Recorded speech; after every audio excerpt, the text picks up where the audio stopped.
वालों ने ये बोला कि इंडिया ने मुश्किल वक्त में हेल्प करके ये साबित किया है कि humanity is the biggest religion. तुर्की में आए भूकंप के बाद पहली बार भारत आए तुर्की के विदेश मंत्री ने भावुक होते हुए टर्की के अंदर से उनके फॉरेन मिनिस्टर ने कहा है, वी नीड इंडियन ऑपरेशन दोस्त। रोज दिन नहीं जाता जब एक पाकिस्तानी फौजी या पुलिस वाला वर्टिकल से हॉरिजॉन्टल नहीं होता, कोई ऐसा दिन नहीं होता। इंटरबैंक में डॉलर 18 रुपए 89 पैसे महंगा हो गया। बिजली की तरह गिरती है कोई ऐसी खबर जो कि पाकिस्तान की मईशत को कहीं से कहीं ले जा सके। इटली की वजीर आजम ने कहा है कि इंडिया ग्लोबल साउथ को लीड कर सकता है, बल्कि आज तो उन्होंने ये कह दिया कि जो मेडिटेरेनियन सी है वो इंडो पैसिफिक से लिंक है। वो कह रही है कि यूरोप को भी इंडो पैसिफिक से लिंक करो, बिकॉज उनको पता है India is getting the centre of everything. क्या आपको लगता है कि टर्की की जानिब से जैसे स्टेटमेंट्स आ रही है और ट्विटर पे ट्वीट भी किया जा रहा है टर्की के लोगों की जानिब से, अच्छी बात है अगर तुर्की उसको मान रहा है, क्योंकि जो एहसान करे उसको मानना भी चाहिए।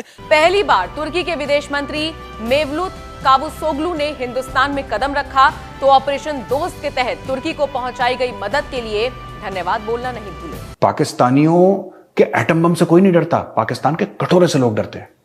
और पाकिस्तान भी इसी में खुश है कि रोज उनकी बेइज्जती। इस डिजीज को, ये जो बीमारी है, इसको कहते हैं पाकिस्तानाइटिस। ये एक ऐसी कंट्री है जिसने दुनिया भर में सिर्फ भीख ही मांगा है और कुछ इसका कंट्रीब्यूशन है ही नहीं। Prime Minister Modi has reached, I think, is the most loved one of all around the world. अब उन्होंने ये कहा है कि इंडिया जो है वो ग्लोबल साउथ को लीड कर सकता है, और इंडिया जो है नरेंद्र मोदी के हवाले से उसने कहा कि बड़ा पॉपुलर लीडर है और दुनिया इनको बड़ा पसंद करती है, ये वो आगे पीछे।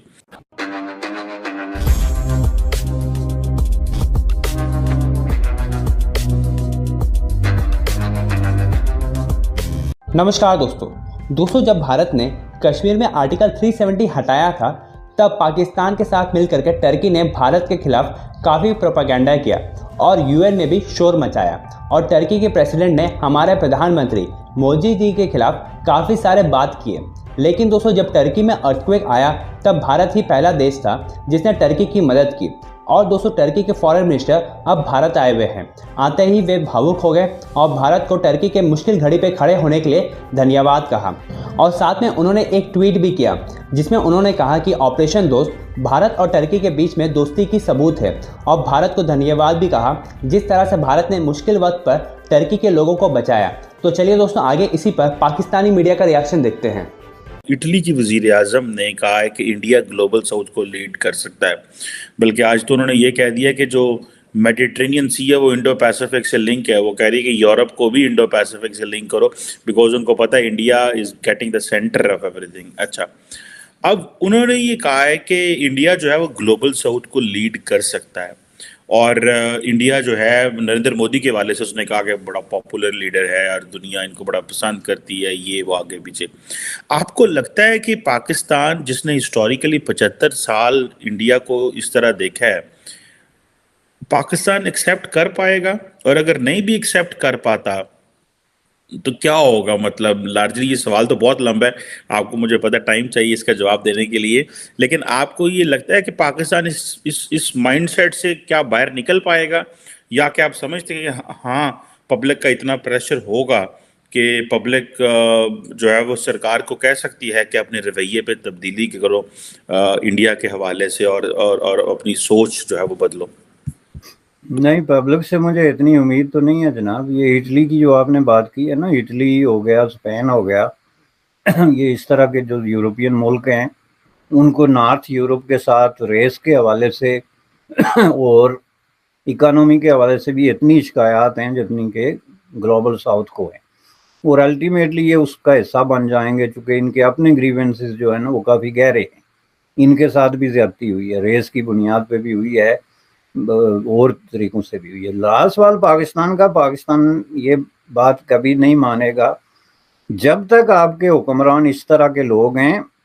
और ये बात मैं इसलिए कह रहा हूँ कि इस वक्त आपकी जो दोनों साइड है ना, इक़्तिदार में आने वाली या इक़्तिदार में जो बैठी हुई है, उनकी सोच बिल्कुल एक है when it comes to India. ये भाई साहब हैं जेम्स क्लेवरली, ब्रिटेन के फॉरेन मिनिस्टर। तो इन्होंने जयशंकर साहब से मिले और इन्होंने क्या बोला जयशंकर साहब से? जेम्स क्लेवरली साहब ने ये बोला कि साहब वो जो बीबीसी के ऊपर जो आपने टैक्स वैक्स की रेड करवाई है ना, ये ठीक बात नहीं है, ये freedom of expression, freedom of speech, ये बात दुनिया भर का तीम ताम इन्होंने जयशंकर साहब के सामने रख दिया। डॉक्टर जयशंकर, अच्छा वो पुराने खिलाड़ी हैं, खेले खाए हैं। डॉक्टर जयशंकर ने बोला भैया देखो ये भारत में काम कर रहा है ना, भारत में पैसे कमा रहा है, अगर भारत में काम कर रहा है, भारत में पैसे कमा रहा है और भारत में टैक्स दे रहा है या फिर नहीं दे रहा है, तो ये इंडियन कानून के तहत आएगा। बीबीसी बीबीसी खुदा नहीं है, आपके लिए होगा खुदा तो आप इसकी पूजा करिए वापस वहां पे, यहां पे खुदा नहीं है। Nobody is above the law and the law is the same for everybody. फिर उसके पहले इन लोगों ने ना इंग्लैंड में ये बात करी थी पहले की, इस वाकये की बात नहीं कर रहा, इसके पहले इन्होंने बोला था कि साहब ऐसा है कि बीबीसी को हम फंड करते हैं, यानी कि यूके की सरकार, इंग्लैंड की सरकार बीबीसी को फंड करती है, लेकिन वो हमें भी क्रिटिसाइज करते हैं, ऑपोजिशन को भी क्रिटिसाइज करते हैं और ये सब करते हैं, और हमें लगता है कि ये फ्रीडम ऑफ स्पीच बहुत इसेंशियल। यार एक बात बताओ यार, तुम्हें फंड करते हैं, ये तुम्हें चप्पल मारे, जूते मारे, तो हमें अपनी स्टोरी क्यों सुना रहे हो यार? तुम हमें अपनी स्टोरी क्यों सुना रहे हो? तुम बीबीसी का इस्तेमाल करके इस देश में छेद करने की कोशिश कर रहे हो, झूठ और इंतशार फैलाने की कोशिश कर रहे हो, और कैसे फ्रीडम ऑफ एक्सप्रेशन का जामा पहना के। ये भारत में भी धंधा खुल चुका है, काफी ऐसे एनजीओज हैं जो कसम खाएंगे फ्रीडम ऑफ एक्सप्रेशन की कि freedom of expression is under threat.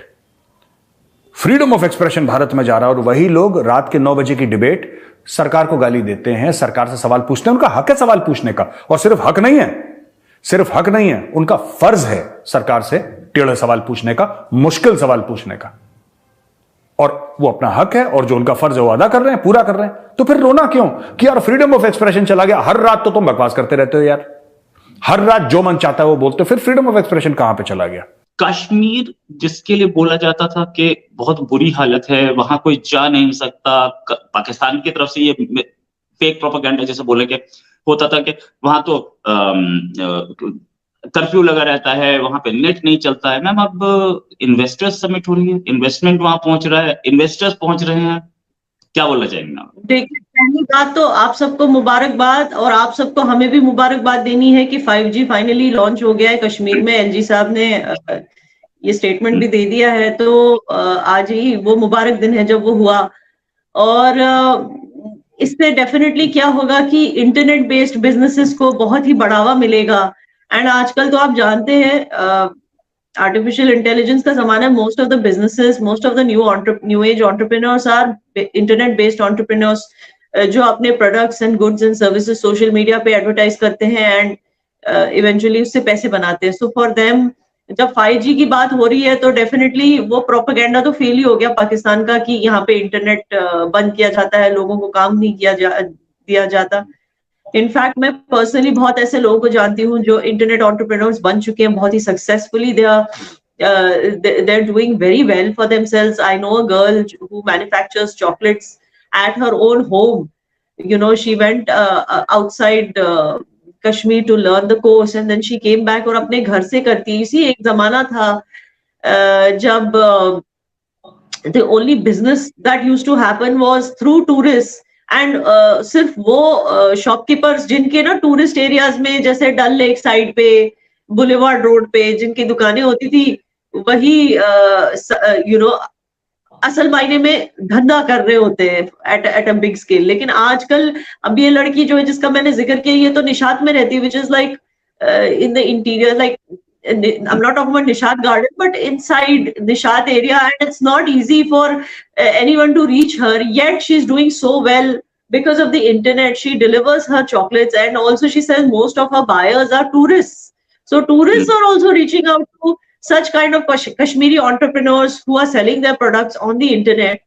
So definitely ये एक बहुत ही अच्छी चीज है, and all kinds of products. In fact, even those I know people who are selling branded Kashmiri saffron, like very high quality Kashmiri saffron. आपको तो पता ही होगा, नेशनल सैफरन मिशन के बारे में आपको पता होगा, 400 करोड़ गवर्नमेंट ने सैंक्शन किए थे उसके लिए, जिसकी वजह से पिछले साल हाईएस्ट एवर ग्रोथ, सिर्फ हाईएस्ट फुटफॉल ऑफ टूरिस्ट नहीं हुआ था पिछले साल। The year 2021-22 was also known for the best saffron growth in the valley.